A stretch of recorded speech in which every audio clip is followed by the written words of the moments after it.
বাংলাদেশে বিভিন্ন সময় রাজনৈতিক সংকট সমাধানের জন্য নানা সময় অনেকে রাষ্ট্রপতির ভূমিকা আশা করেন, কিন্তু সেক্ষেত্রে রাষ্ট্রপতি কতটুকু ভূমিকা রাখতে পারেন? বিবিসি বাংলার সাথে এক সাক্ষাৎকারে রাষ্ট্রপতি আব্দুল হামিদ সে বিষয়টি ব্যাখ্যা করেছেন। এছাড়া তার জীবনের নানা দিক নিয়ে রাষ্ট্রপতির সাথে কথা বলেছেন বিবিসির আকবর হোসেন।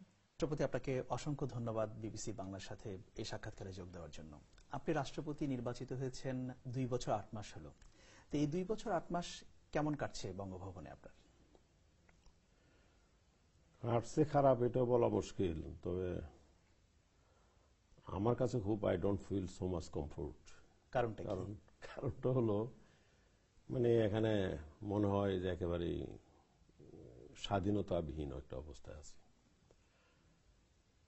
এখানে মানুষ তো মনে করে যে রাষ্ট্রপতি এখানে এত বড় বাড়িতে থাকি, মানে বঙ্গভবন, এটা অনেকটা বাইরে থেকে মনে হয় রাজভবনের মতো এই ধরনের একটা যে অবস্থা, রাজাবাসারা যে ধরনের অবস্থায় থাকতো ঠিক এমনই মনে হয়, এবং খুব আরামায়েশে থাকি, এটাই স্বাভাবিক।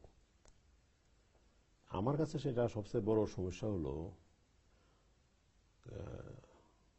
জীবনে তো অনেক বছর পার করে আসছি, ওটা জীবন সায়ান্নি বলা যায়। সারা জীবনে চলার যে একটা স্টাইল ছিল, লাইফ স্টাইল, এটার মধ্যে একটা বিরাট ছন্দপতন হয়ে গেছে।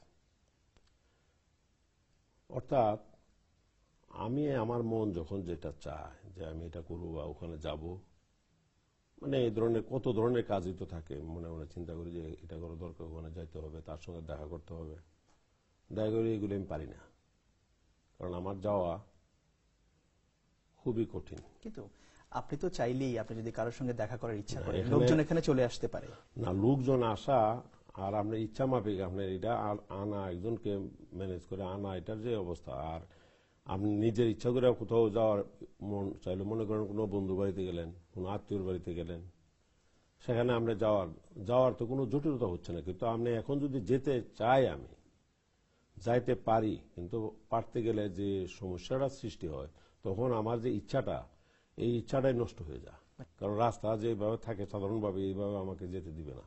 আপনার কথা শুনে মনে হচ্ছে যে আপনি যখন রাস্তায় বা কোথাও যেতে চান, এই যে রাস্তা বন্ধ করার বিষয়টি নিরাপত্তার জন্য, এটা আপনাকে খুব ব্যথিত করে, এটা ব্যথিত করে, বিশেষ করে মানে অন্য লক্ষ লক্ষ মানুষের যে সমস্যা সৃষ্টি হয়, এটাই আমাকে সবচেয়ে বেশি পীড়া দেয়। কারণ মনে করেন আমি যাচ্ছি, রাস্তা আটকায় দিল, আমার আটকানোর মধ্যে হয়তো বা একটা রুগী পড়ে থাকতে পারে একটা অ্যাম্বুলেন্সের মধ্যে, রুগীটা যদি 1 ঘন্টা আগে যাইতে পারতো, হয়তো এমন হইতে পারে 1 ঘন্টা আটকায় রাখছে, এই জন্য 1 ঘন্টা পরে যাওয়ার জন্য রুগীটা মারাই গেছে। এগুলি যখন চিন্তা করি তখন কিন্তু আসলে খুব সে কি মনে হয় যে আমার এটা কি হচ্ছে। কিন্তু ধরুন, আপনি তো 50 বছরের বেশি সময় ধরে রাজনীতি করেছেন, আপনি 7 বার এমপি হয়েছেন, সংসদের স্পিকার ছিলেন, পরে আপনি এসে রাষ্ট্রপতি নির্বাচিত হয়েছেন। এই যে 3টা জীবন, একজন রাজনীতিবিদ, আপনি যখন কিশোরগঞ্জে ছিলেন, একজন সংসদের স্পিকার এবং রাষ্ট্রপতি, এই 3টা জীবনের মধ্যে আপনাকে যদি বেছে নিতে বলে, কোনটা আপনার কাছে বেশি আনন্দদায়ক ছিল? আনন্দের কথা যদি বলেন। As a member of parliament একটা যে স্বাধীনতাটা থাকে, স্পিকার, ডেপুটি স্পিকার, তাদের জন্য কিন্তু এতটুকু থাকে না।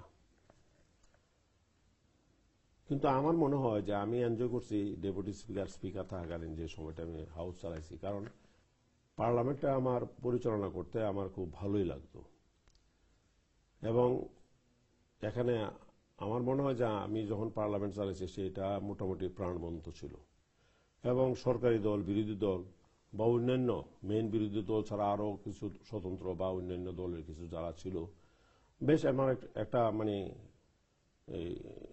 প্রাণবন্ত একটা সংসদ ওই সময় ছিল। 78 থেকে শুরু করে 2009 সাল, অর্থাৎ স্পিকার হওয়ার পূর্ব মুহূর্ত পর্যন্ত আমি এই কিশোরগঞ্জ জেলার সভাপতি ছিলাম। যে আমি কোনোদিন কোনো ব্যক্তির বিরুদ্ধে ব্যক্তিগতভাবে আক্রমণ আমি আমার রাজনীতির মধ্যে কোনো দিনে আমি করিনি। সমস্ত দলের নেতারাই কিন্তু আবার আমার এখানে আসতো, এবং আমাকে অনেকে ঝোঁক করে মানে বলতো আর কি, যে রাস্তাটা গেলে রিক্সায় বা হাইটা যদি কোথাও যাচ্ছে, এতে অন্যরা দেখাইতো আর কি, এই যে জয়প্রকাশ নারায়ণ যাচ্ছে। জয়প্রকাশ নারায়ণ মানে ছিল মানে ইন্ডিয়ার, যে নাকি সকল দলের কাছে তার একটা গ্রহণযোগ্যতা ছিল, অর্থাৎ আমারও সকল দলের কাছে আমার একটা গ্রহণযোগ্যতা ছিল, এবং কিশোরগঞ্জের যে কোনো ব্যাপারে যদি কোনো তারা কেউ কিছু করতো আমার সঙ্গে পূর্বে পরামর্শ করতো। বাংলাদেশের রাষ্ট্রপতির এই পদটির দিকে দেশ যখন কোনো সংকটে থাকে, কোনো সংকটকাল অতিক্রম করে, সেটা রাজনৈতিক হোক অন্য যে কোনো ব্যাপারই হোক, মানুষ রাষ্ট্রপতির দিকে তাকায়, রাষ্ট্রপতির ভূমিকা তারা আশা করে। কিন্তু আপনি কি দেখছেন, আপনার এই পদ থেকে কি আসলে কোনো ভূমিকা রাখার সুযোগ আছে? শপথ নেওয়ার সময় কিন্তু আমার একটি ক্লিয়ারলি আমি বলছি যে আমি সংবিধানকে রক্ষা করব এবং সংবিধান মতোই চলব। সুতরাং এখনো এটাও কথা সত্য যে সংবিধানে যা আছে এটা নিয়ে আমি রাষ্ট্রপতি হয়েছি, কনসেন্ট দিছি, এবং যারা আমাকে নির্বাচিত করছে তারাও কিন্তু একইভাবে যে আমি সংবিধান মেনেই চলব। সংবিধানের ভিতর থেকে আমার যা কিছু করণীয় সেটা অবশ্যই আমার তো পালন করতে হবে এবং করব। সিভিল সোসাইটি অনেকেই বলেন, বা আমরা বিভিন্ন জায়গায় দেখি যে রাষ্ট্রপতির একটা ভূমিকা থাকা দরকার, রাষ্ট্রপতি কিছু একটা করুক।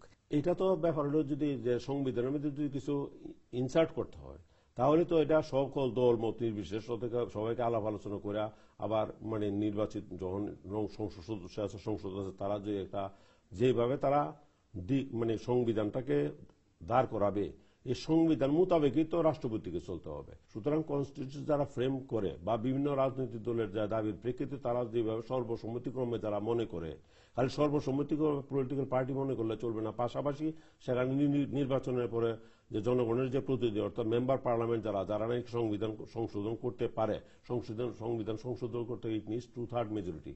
2/3 মেজরিটি যেটা বলবে সেটি হবে, এবং সেই মোতাবেক সবাইকে চলতে হবে, শুধু রাষ্ট্রপতি নয়, সবাইকে।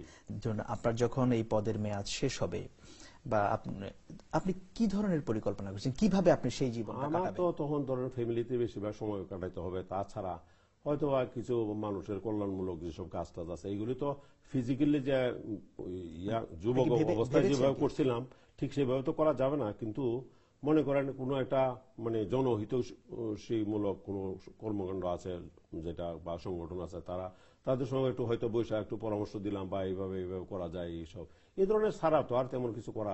আপনি কি চিন্তা করেছেন যে কিভাবে সেই সময়টা আপনি কাটাবেন, কি থাকবে আপনার তখন? কারণ আপনি তো তখন সাধারণ রাজনীতিতে আর ফিরে আসবেন না, বা আসার সুযোগও নেই। কি পরিকল্পনাটা কি আপনার? এই তো বললাম তো, মানুষের কল্যাণমূলক যেসব কাজ, এখন এটা ঠিক এখনই তো শখ করি নাই।